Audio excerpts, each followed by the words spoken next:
Once upon a time, in the ancient and wise book, a new story begins, a tale full of lessons and wonders for those who listen. Deep in the heart of old Germany, two young siblings lived in a humble cottage beside a vast and mysterious forest.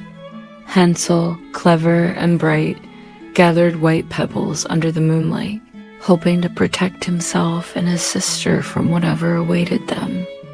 Inside the small cottage, harsh words filled the air as the stepmother insisted there was no food left and the children were a burden. That night, under the cold moonlight, the children were led deep into the ancient forest, while Hansel dropped his shining pebbles one by one.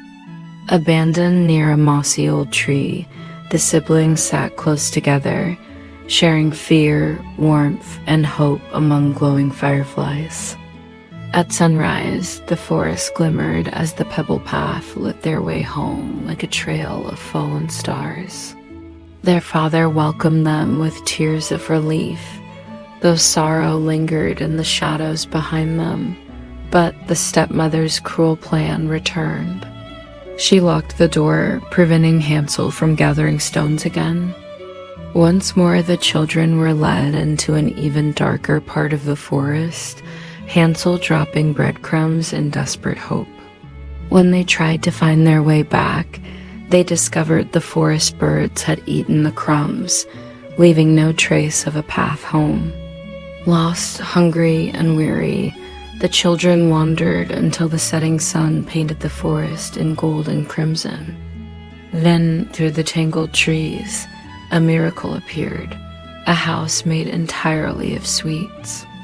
With delight, Hansel and Gretel tasted the candy walls, their hunger momentarily replaced by wonder.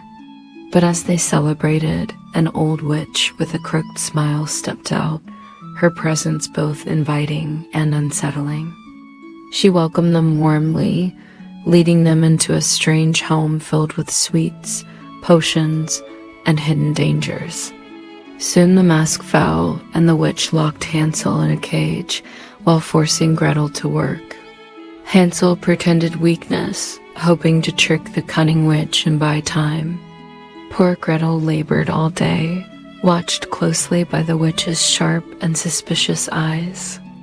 When asked to show his finger, Hansel cleverly offered a thin bone, fooling the nearly blind witch. Storms raged outside, and inside the witch grew impatient, pacing and muttering dark plans. At last she decided to cook Hansel, commanding Gretel to prepare the fiery oven. Pretending confusion, Gretel lured the witch closer to the blazing mouth of the oven. With a burst of courage, Gretel pushed the witch forward, sending her tumbling inside. The heavy iron door slammed shut, ending the witch's wickedness forever. Gretel rushed to free Hansel, and the siblings embraced, hearts filled with relief and triumph.